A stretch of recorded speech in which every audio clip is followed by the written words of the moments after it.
Bonjour, bienvenue dans les ouvrages de Nat pour le mois numéro 10, le mois de janvier 2018 du club Marty et moi spécial hexagone. Alors là, on pourrait se dire qu'on n'est pas tout à fait dans les hexagones, parce qu'on est dans des fleurs, mais au milieu de la fleur est donc caché un losange 60 degrés. On est donc bien dans la famille des 60 degrés. Alors, pour faire ces fleurs, Sunburst en anglais, il vous faut en réalité 3 gabarits. Dans le set F, vous avez 5 gabarits parce que vous avez la possibilité de faire des cercles, des quarts de cercle, comme ici. Alors, je vais vous montrer un plus grand.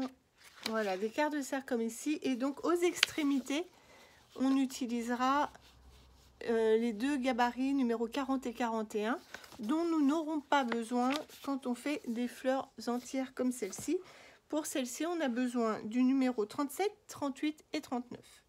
Alors, vous avez la page 2 du livret qui vous est fourni avec les gabarits.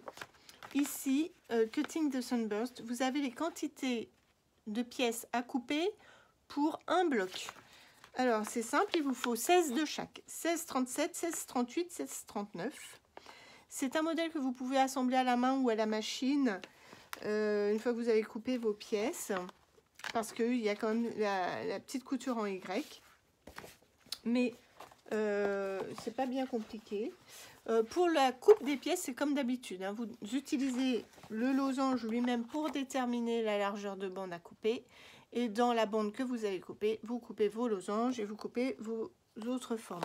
Ici, vous avez une petite courbe, pas petite et quand même assez courbe, un peu difficile à prendre avec le cutter lame 45. Donc, soit vous prenez un cutter lame 28 mm, soit au pire, vous faites tout droit. Vous ne faites pas la petite courbe là. Et c'est pas très grave parce que ce sera le milieu de votre bloc, le centre là, et ça va être, il va y avoir de l'appliqué après. Donc même si vous avez un bord droit, c'est pas gênant, ça se verra pas. Donc soit vous allez tout droit, soit vous prenez un petit cutter. Après au niveau de l'assemblage, c'est assez simple. Vous avez le schéma de montage page 5.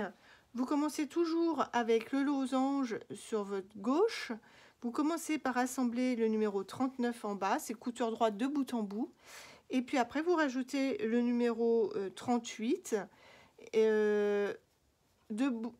Vous commencez, comme d'habitude, à l'extrémité d'un côté. Et par contre, vous vous arrêtez à la couture de l'autre côté.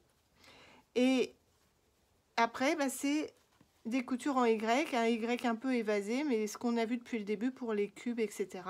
Vous montez comme ça votre anneau en fait de bloc, et puis après, une fois que vous avez ce cercle, vous allez l'assembler sur un tissu de fond en appliqué ou en appliqué reverse, inverse comme dit Marty.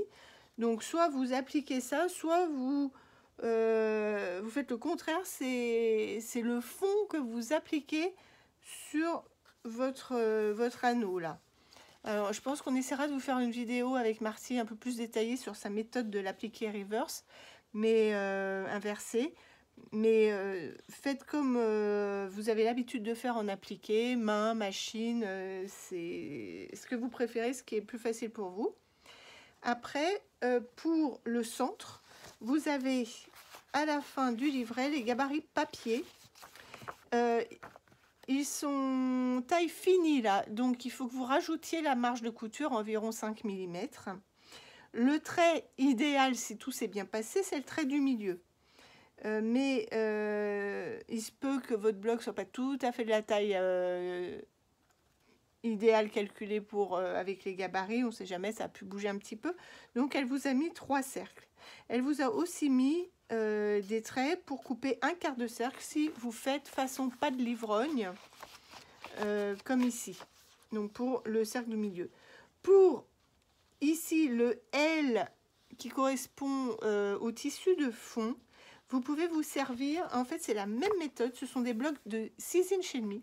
Et donc c'est la même méthode de coupe que vous allez retrouver dans les gabarits spécifiques du pas de l'ivrogne de Marty, pour lesquels on fait des blocs de 6 à 7, donc 6, 6,5 et 7. Donc il faut vous pencher un petit peu, et il y a des schémas, hein, comme d'habitude, bien expliqués, pour pouvoir découper exactement la bonne taille de tissu de fond sur laquelle vous allez appliquer votre quart de bloc. Voilà, donc finalement il est plus impressionnant que difficile, hein. Ici vous avez à la fin du livret des blocs à pouvoir colorier pour imaginer votre quilt. Vous pouvez le faire en camailleux, d'une seule tonalité, par exemple de bleu, de rouge. Vous pouvez le faire multicolore comme vous avez dans votre livret du mois. Donc livret du mois que vous pouvez commander à l'unité si vous n'avez pas suivi l'abonnement. On les a en stock à l'unité. Donc il y a plein d'idées, y compris des fleurs comme ceci avec de l'appliqué. Voilà, donc n'hésitez pas à mettre un petit pouce j'aime sous la vidéo. N'hésitez pas, il est encore temps de vous abonner là au Club Marty et moi si vous aviez raté l'info. Et puis je vous retrouve pour le mois numéro 11 très très vite.